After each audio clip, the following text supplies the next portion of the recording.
La réponse nationale au travail des enfants. Campagne nationale de vulgarisation du nouvel arrêté déterminant les travaux dangereux interdits aux enfants, couplés de sensibilisation contre le travail des enfants, la traite des personnes, dans le contexte du Covid-19. Un défi à la réalisation de l'axe 3 du PND et la cible 8.7 des objectifs de développement durable, ODD.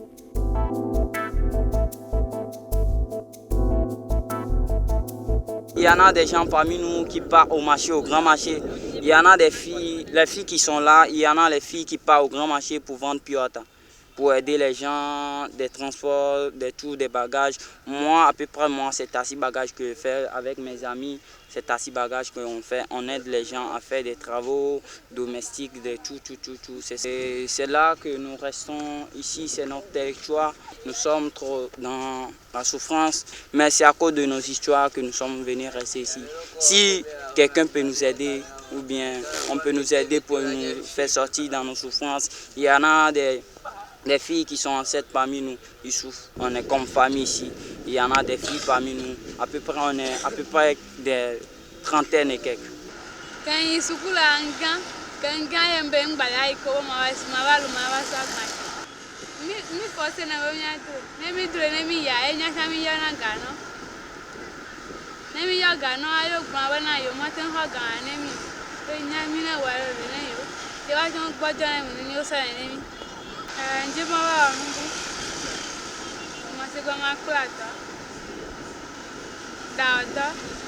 Ce qu'on n'entend pas, le travail des enfants même, c'est le travail qui est fait à but lucratif contre une rémunération. En dehors de cela, si les enfants à l'époque pouvaient aller aider, que ce soit au champ ou dans le ménage, ils ont aussi des droits. Le droit à la scolarité, le droit à la santé, le droit à un logement décent, le droit à l'habillement et le droit à la succession.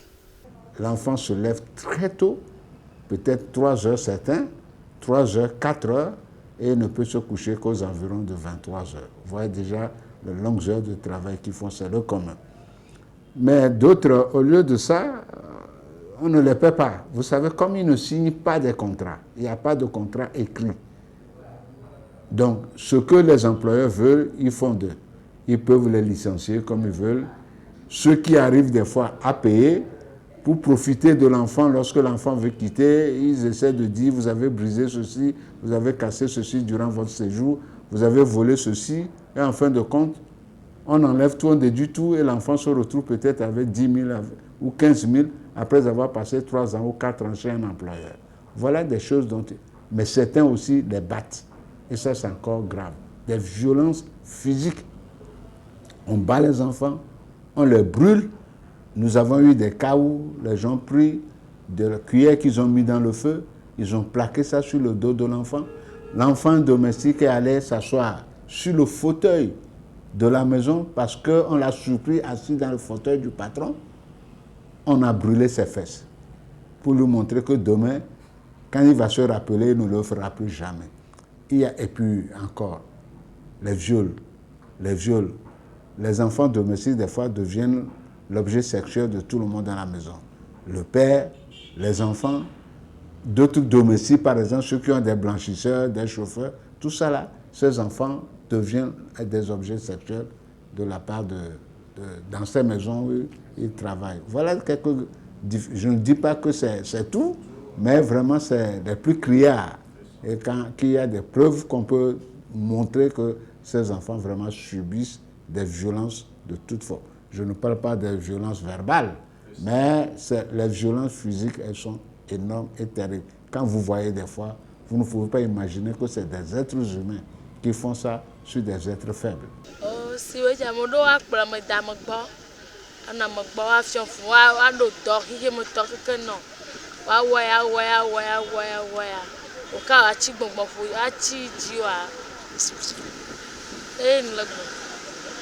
Le nombre d'enfants astreints au travail risque de connaître un accroissement considérable si rien n'est fait.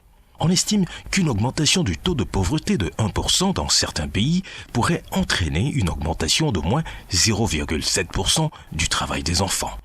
Il devient alors impératif de prendre des mesures urgentes pour éviter la survenue d'autres cas de travail des enfants suite aux conséquences de la pandémie du Covid-19 et éviter que les enfants déjà engagés dans les milieux de travail ne puissent être contaminés et être des vecteurs de la maladie à coronavirus.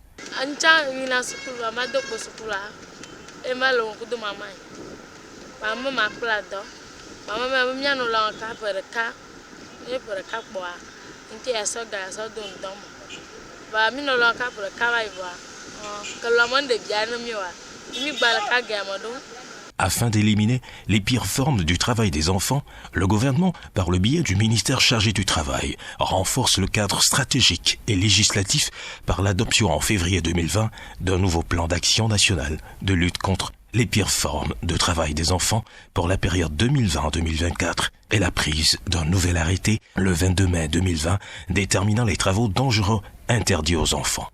La loi prévoit des peines d'emprisonnement pour les délinquants qui se livrent à la traite des enfants, toute forme d'esclavage ou des pratiques analogues, l'utilisation des enfants à des fins pornographiques, l'utilisation des enfants dans des conditions telles que cela puisse nuire à leur santé mentale, à leur évolution physique et à leur santé psychologique. Quand on va plus loin, il y a le code pénal aussi qui a prévu des sanctions pénales lorsque la situation est vraiment dangereuse. Donc ils sont traduits devant les tribunaux et condamnés à cet effet. Donc la peine d'amende peut aller jusqu'à 200 000 et au-delà. Cette action vient compléter la liste des mesures prises par le gouvernement en vue de la protection des enfants contre les pires formes du travail des enfants et de la traite à travers la ratification de plusieurs instruments de droits de l'homme au plan international et régional. Un enfant jusqu'à 15 ans a sa place à l'école. C'est d'abord la première protection parce que le droit à l'éducation. Quand l'enfant ne se retrouve pas à l'école, donc il est en dehors de l'école, il peut se retrouver dans des pratiques, comme on avait décrit, dans des pratiques qui ne correspondent pas à leur santé. Et pour protéger les enfants aussi, on prévoit que dès lors que l'enfant ne se retrouve pas à l'école, il doit être en apprentissage. L'apprentissage, c'est pour demain, c'est pour la relève de demain. Donc, globalement, ça fait partie de la protection que l'État accorde aux enfants. Des actions directes de retrait, de réinsertion socio-professionnelle et d'appui à la mise en place des activités génératrices de revenus ont été également réalisées en faveur des enfants victimes et de leurs familles. Par exemple, via Soukou, vu que les miens de vivre au niveau bac, alors les Soukou Koko, le souvé, on peut pas moyen que on tombe Soukou Dio. Et on va le voir, le souvé, on a dit, on va inscrire, on va Soukou Koko, a été Soukou Koko a dit. À l'âge de 20 ans, quand soy 10 ans, on se réfère à la convention numéro 138 de l'OIT pour l'âge minimum d'admission. L'âge requis est de 15 ans, mais c'est repris par notre code du travail aussi, qui est l'âge minimum, qui est l'âge de la fin de la scolarité obligatoire, c'est 15 ans. Mais quand on dit que les enfants à 15 ans peuvent travailler, il faut comprendre qu'il s'agit des travaux légers qui ne puissent pas nuire à la santé mentale ni au développement physique de l'enfant. D'abord, nous ne pourrons que d'abord féliciter l'État togolais pour toutes les mesures prises en faveur de la lutte contre les pires formes de travail des enfants. Et en tant qu'ONG, nous ne pourrons pas rester en dehors de cette lutte. D'abord, dès que la rédaction du document a été faite, nous avons participé beaucoup à sensibiliser les populations, à faire la diffusion de ce document. Et je peux vous assurer que depuis un certain nombre d'années, il y a 10-15 ans, il y avait beaucoup d'enfants qui étaient sur le marché du travail. Mais le constat aujourd'hui, c'est que c'est rare, surtout dans le secteur où nous travaillons, sur le secteur des enfants domestiques. Il y a très peu d'enfants domestiques aujourd'hui en dessous de 15 ans qu'on retrouve. Les parents ont compris la nécessité d'envoyer leurs enfants à l'école. Et parce que nous les avons sensibilisés, qu'il y a plus de bénéfices que l'enfant aille à l'école et qu'il puisse en profiter demain, que de le mettre précocement au travail. Et c'est le travail que nous avons fait durant un certain nombre d'années. La sensibilisation, l'information et surtout montrer aux parents que ce n'est pas bon que les parents envoient leurs enfants précocement sur le lieu du travail. Nous avons aussi essayé de temps à autre de traîner certains parents ou certains employeurs véreux qui ont exploité des enfants dont la situation est venue à notre niveau. Nous avons entraîné devant les inspecteurs du ministère du Travail. Et eux aussi, dès que nous envoyons un enfant vers eux, ils n'hésitent pas à leur apporter leur contribution pour que l'enfant entre dans ses droits. Ainsi, à la faveur de l'année 2021, décrétée par l'ONU, année internationale pour l'élimination du travail des enfants, malheureusement marquée par la pandémie de la Covid-19, le ministère chargé du travail souhaite, à travers une campagne de vulgarisation du PAN et du nouvel arrêté, avec des actions de sensibilisation, relancer la lutte contre les pires formes de travail des enfants en vue d'atteindre l'objectif d'un monde sans travail des enfants d'ici 2025. Nous avons eu pendant une vingtaine d'années, un grand programme que nous appelons « Lutter contre le travail des enfants à travers l'éducation ».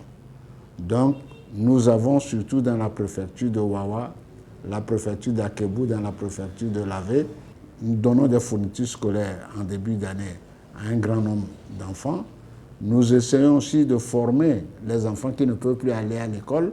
Lorsque nous les extrayons sur le marché du travail, nous essayons de signer des contrats d'apprentissage avec des employeurs. On peut dire qu'au bout de 20 ans, nous avons à peu près 1000 enfants que nous avons quand même mis à l'école, que nous avons mis en apprentissage également sur le terrain, au-delà des sensibilisations que nous faisons régulièrement.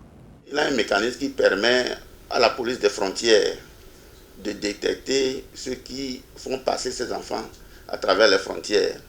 Et ces genres de contrôle sont faits par la police des frontières. En dehors de cela, il y a les comités de développement dans les villages qui aussi contribuent à aider la police à détecter ceux qui se livrent à de telles pratiques.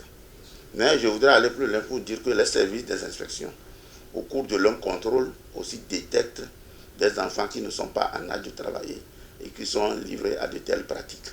À travers cette initiative, le gouvernement et ses partenaires UNICEF et Expertise France veulent mettre l'accent sur la nécessité de protéger les enfants vulnérables et ceux en situation de travail et de traite contre les conséquences de la Covid-19 qui impactent sérieusement les revenus des familles. En effet, de cette crise sanitaire, les enfants sont souvent les premières victimes car la réduction des revenus familiaux du fait de décès, de maladies ou de pertes d'emploi consécutifs au Covid-19 pousse davantage ces derniers à travailler ou leurs parents à les faire travailler afin de joindre les deux bouts. Malheureusement, ces enfants se retrouvent dans les pires formes de travail des enfants, y compris l'exploitation sexuelle à des fins commerciales. À l'âge de 12 ans, mon père s'unit. Mon grand frère est revenu de Côte d'Ivoire et dit si c'est comme ça, Ousmane, alors si c'est comme ça, je dois t'amener au Mali pour t'accompagner, pour aller au Côte d'Ivoire, pour rester avec moi, pour continuer tes études. Et puis, mon père aussi a accepté. Comme ça, lui aussi a accepté. Quand lui aussi a accepté, on était venu au Côte d'Ivoire, c'est la trahison. Mon grand frère m'avait pris comme esclave et puis il m'avait vendu à une dame quand même, désolé. Il m'avait vendu à une dame et puis je me suis resté là-bas, j'ai souffert, la dame m'avait traité comme esclave. C'est son propre gardien même qui m'avait aidé à s'enfuir. Quand je me suis enfui, je suis revenu dans les microbes qui sont au Côte d'Ivoire. À Bobo ça, dans le quartier d'Adiam. Quand je suis venu à Bobo, dans les microbes, vous-même vous savez les choses des microbes, on volait, on fait des choses. Un jour, on avait volé 275 000. Pour un soldat, c'est pour ça qu'on a quitté au Côte d'Ivoire. On a dépassé les frontières de Côte d'Ivoire pour venir au Ghana. On a fait 4 jours au Ghana. Quand on a fait 4 jours au Ghana, c'est là moi et un de mes amis, on est deux à venir au Togo, au plage de Pambiche. C'est là qu'on a retrouvé les petits enfants de rue. Et puis c'est eux-mêmes qui m'ont accompagné à venir. Et là, je me suis, dans 2018, calculé maintenant, 2018 à 2021, à peu près, on peut dire c'est 4 ans à peu près. On peut dire j'ai fait 4 ans au Togo. Là où je suis maintenant, je ne sais pas qui va me faire sortir là-dedans. On souffre, chaque jour on souffre. Qu'est-ce qu'on va manger dans les saisons pluvieuses? On souffre, on ne sait pas. Redéfie la feuille, je rencontre la pour la terre. TVT est venu devant notre terre. Il voulait nous demander qu'est-ce qui se passe. Je n'ai pas la fuite pour le demander. Arrêtez qu'est-ce on est deux, on est mineurs de la Tesca. Il voulait nous voir comme on est deux Cresca. On est venu au palais pour de pesca. Je veux plus m'amener dans notre escale. On m'appelle boy. J'ai fait des trop de deuil. Entre des hauts la deuil. Nos ennemis qui sont en deuil. Je voulais mettre en bug. Ils sont tous des en deuil. Maintenant on est en joie. Contre à la vérité. Ils sont tous des bénités. Pour canter la vérité. Trop de frappes. C'est ça. Au regard de toutes ces réalités, il faut dire d'abord qu'il y a une insuffisance d'encadrement. S'il n'y a pas insuffisance d'encadrement, dès lors que les parents sont vivants, c'est que c'est des parents, des enfants qui ont perdu soit leurs parents et qui, au niveau de la famille, ne sont pas pris en charge par les membres de la famille. Et ils se retrouvent dans ces conditions, dans les rues, sans parents, sans prise en charge, sans éducation. Et les conséquences, vous pouvez imaginer, c'est que ces enfants n'ont pas d'avenir. Notons que pour atténuer les risques et lutter efficacement contre le travail des enfants pendant la pandémie de Covid-19, des mesures ont été prises par le gouvernement. Il s'agit notamment des mesures sociales prises par le président de la République lors de son adresse à la nation le 1er avril 2020 pour soutenir les entreprises en difficulté et les couches sociales vulnérables. De la mise en place d'un plan d'assistance aux personnes vulnérables, personnes déplacées, femmes du secteur informel, personnes vivant avec un handicap, à travers le cash transfert au profit des ménages. De l'appui conseil et la sensibilisation aux entreprises qui emploient des enfants autorisés légalement à travailler afin que ces entreprises veillent au respect des mesures barrières par les enfants travailleurs pour éviter leur contamination sur les lieux de travail. De l'utilisation des technologies de l'information et de la communication pour assurer la continuité éducative dans le contexte du Covid-19 à travers la plateforme web éducative ou des cours à distance. De la dotation de masques de protection aux élèves et aux enseignants pour le début des cours dans les classes d'examen et la mise en vacances des élèves des classes intermédiaires. Ce que nous pourrions souhaiter aussi, c'est que le ministère du Travail ait les moyens pour qu'il puisse toujours nous accompagner. Parce que le travail, la problématique du travail des enfants est un problème énorme dans notre pays. Et ce n'est pas du jour au lendemain que ce problème va être résolu. Il faut donc saluer les efforts individuels et collectifs des acteurs de protection de l'enfant et les exhorter à redoubler d'efforts, surtout dans la situation difficile que traverse notre pays, en ce sens que la lutte contre le travail des enfants et la pandémie du Covid-19 requièrent une veille permanente et une synergie d'action.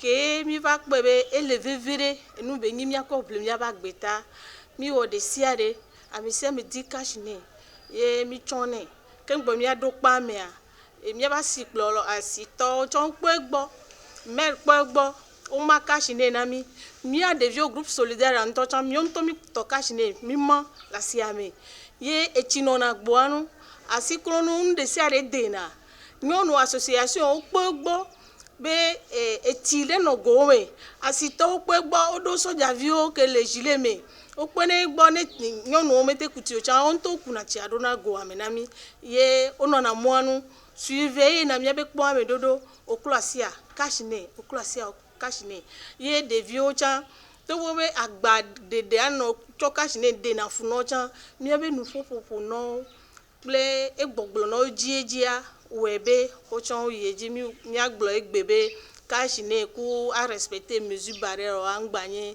agban de kele miaji. Lorsque vous rencontrez ces gens d'enfants, vous pouvez les signaler à notre service qui est la Direction générale du travail, au service des inspections, au ministère de l'action sociale. Ils ont même un numéro vert. Vous les appelez et ces enfants, ils sont retirés de ces milieux et réinsérés dans la société. Soit, s'ils sont en âge de la scolarité, on les amène à l'école. S'ils ont dépassé l'âge de la scolarité, ils sont mis en apprentissage.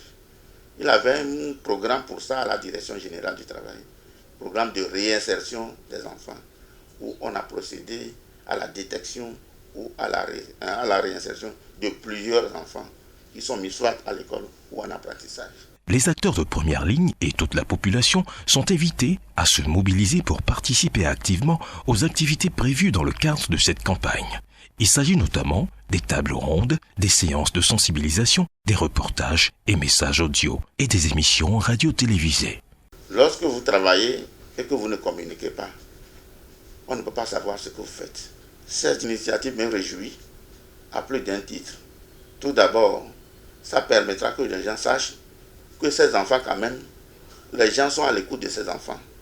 Ça permettra que les gens, le public sache qu'il a un mécanisme pour pouvoir les retirer et les réinsérer dans la société. Et ça permettra enfin que tout le peuple togolais sache que ces enfants ne sont pas oubliés.